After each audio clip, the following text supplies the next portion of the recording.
this lesson is exactly about what we're talking about.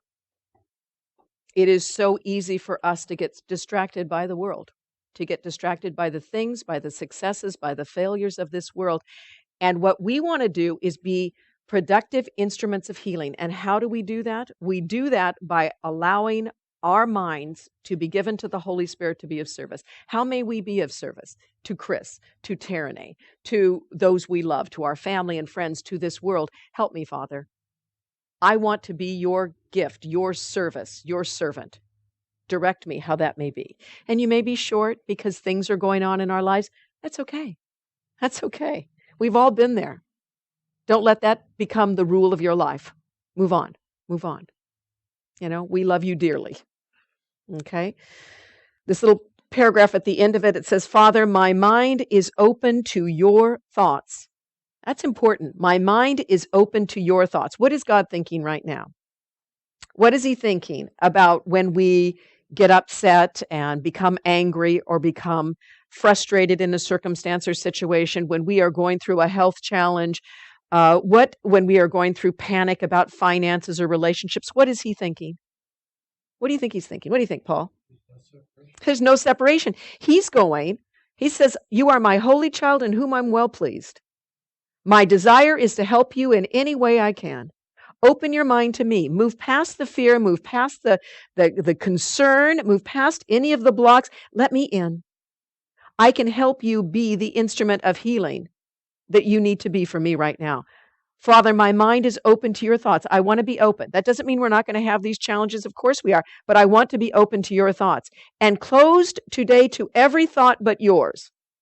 So that means I need to not deny my feelings, but in essence, challenge them.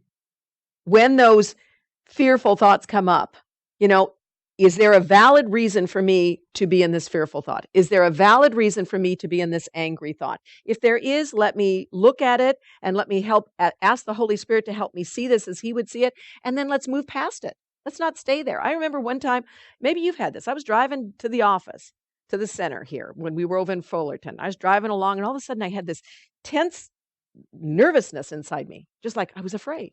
And I thought, what am I afraid of? Normally I just kind of go, yeah, that tension, that just life is tense and you just get nervous about stuff. And all of a sudden I said, well, why am I nervous? And I thought, well, is there something at the center? No. Is there something going? No. I was so used to that feeling of just being kind of gripped by fear that I really had never really thought about it or looked at it. But in that moment, I thought, I'm going to look at this. What's going on here? It had no purpose and no reason. So we need to start looking at these thoughts that are preventing us from experiencing the power of God in our life. We need to look at them. That's what this is saying. Father, my mind is open to your thoughts and closed to every thought but yours. I am not going to go down that panicky road anymore. I'm not going to go down that fearful road anymore. I'm not going to go down that depressing road anymore. I'm not going to go down that limiting road anymore. I'm going to stop it and say, my mind is closed to that road. There's construction going on. It's a detour.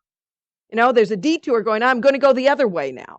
I'm going to go down the path of love. I'm going to go down the path of truth. So next time those fears come up, you need to just put up a detour sign.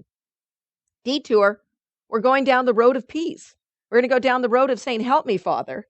Instead of going down these roads, we've built up habits. We've built up patterns in our lives, and we're just used to them. We're used to pain. We're used to suffering. We're used to things not going right. When things go right, we're used to something's going to go wrong pretty soon, right? We're used to those things. It's time for us to put up the road closed on that one. So to close our minds to thoughts that are not of God and to open our minds to every thought of yours. It says, I rule my mind. I rule my mind, and I offer it to you. Now, it doesn't mean things aren't going to go on. It doesn't mean we're not going to have some tough times in life. It doesn't mean that certain circumstances aren't going to happen. But what it does mean is when we get into those circumstances, I'm not going to follow the old patterns and habits of getting frustrated and upset and worried and concerned and panicky. I want your will and your way, Father, in this circumstance, in this situation. I know that there are patterns, in a hospital, this is what can happen, this is what can happen, this is what can happen, but there are miracles too. I don't want to close my mind to the possibility that there is something greater going on than I can even imagine. And I think if we can hold our minds open to that, we can have a paradigm shift. We can have transformations. We can have miracles. But we have to be open to that. We have to be open to that. That's why I open my mind to your thoughts, Father, and close my mind to my thoughts, to the thoughts that have been the constant patterns in my life. I rule my mind, and I will offer it to you. Accept my gift, for it is yours to me. Accept my gift that I am going to step back and let you lead the way, because that was his gift to us, that he would constantly be there for us, that he would be our answer in any circumstance, in any situation. I started off tonight by saying there's only one problem, the thought that we could be separate from God, and there's only one solution: healing that thought of separation, becoming aware of it. That's it. The Course tells us if there were more than that, it would be hopeless. But because there is only one problem and there is only one solution, it is inevitable that we will succeed. Why? Because you can never be separate from your source and live and survive. There is only God. On the other side, there's nothing else. That's why the Course says in there, there is only love. There is no other opposite to love. We can make an opposite to love, but what the Course says we're doing when we're following down a path that is the opposite to love, it says you're absolutely doing nothing. So we have to decide, are we tired of all of our nothingness, that we have put a lot of energy into a lot of nothingness, but it's still nothing? Or are we going to follow down a path that actually does move us along, transform our lives, heal those that we hold in our thoughts, and heal ourselves? We have to decide what we're going to do. It's up to us. Where will our identity be?